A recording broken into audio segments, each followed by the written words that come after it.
Okay, so this is how to set up the Google TV. Now, the system I'm using on this, which is probably the system a lot of you will have, is I'm using a Strong system, which has a full remote control, okay, including the color buttons. This is it here.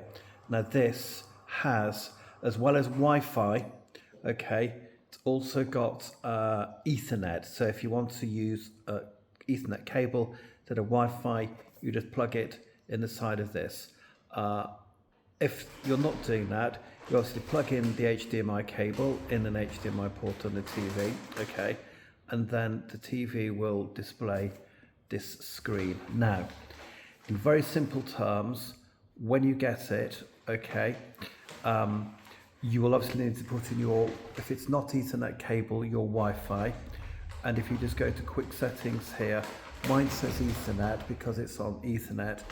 It'll just prompt you for your Wi-Fi settings. Now, that's the simple way of doing it. The TV app here is STB EMU Pro.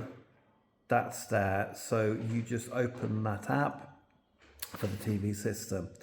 The remote control will be exactly as the buttons describe. The exception is, there's one exception, when the system has been sent by me in the video club, as you can see, there's no fast forward or rewind buttons here. What I've done is I've mapped this channel up button will fast forward in the video club, so watching a movie or TV series in video club, that will fast forward, that will rewind, that's it. The rest of the button, the color buttons and number buttons, will work exactly as expected. And again, if the system has been sent by me, you'll have the TV app right at the beginning there. And there's obviously Netflix and other bits and pieces. Now that's the simple way of doing it. Now, I say simple, two things here. First of all, this is a Google TV stick. I have had to put in my Google account, okay?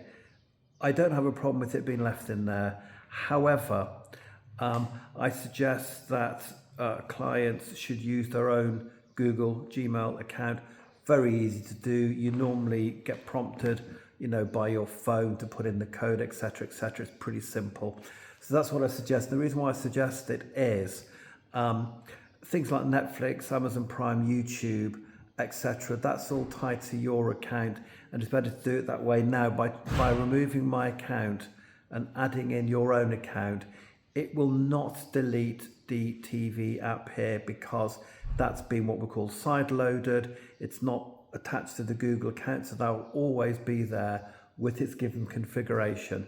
So that's one thing, is you put in your Google account. The second thing I recommend is this remote control is obviously Bluetooth because the little TV dongle is behind the TV, which is great. Now, this remote control will also work your television. So when you're doing the volume, it'll do the volume on your TV, it'll turn the TV on and off, and that's the best way. That's the best way of doing it. Now, so, you just, when you turn your TV on, you're just going to use the power button. It'll turn the TV and it'll work your volume. Now I'm going to show you how to do that. So first of all, changing the account. Second of all, adding your TV brand so I can operate it. So I'm going to go, first of all, where it says quick settings, I'm going to select that. Okay. Then what I'm going to do, I'm going to go across to where it says all settings. And I'm going to go to all settings and I'm going to go down to accounts and sign in. Now, what you'll do here is you'll select this account and sign in. You will add an account, then you'll remove an account, which is one of my accounts. You'll add an account and remove an account, and that's done.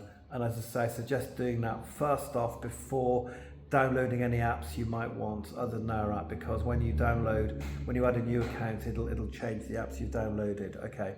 Second thing is what we need to do is, as I say, to make life nice and simple, is to use program the remote control. Again, easy. I never ever use the television remote control, don't even know where it is. So what you do is you go to remotes and accessories, okay, here. I'm going to go across there to remotes and accessories, and you go down to the remote controls called a G20. Set up remote buttons. Now, on mine, I've got, and this is, you can Google this. It's a Google TV, even though it's a strong Leap Neve UHD streaming stick.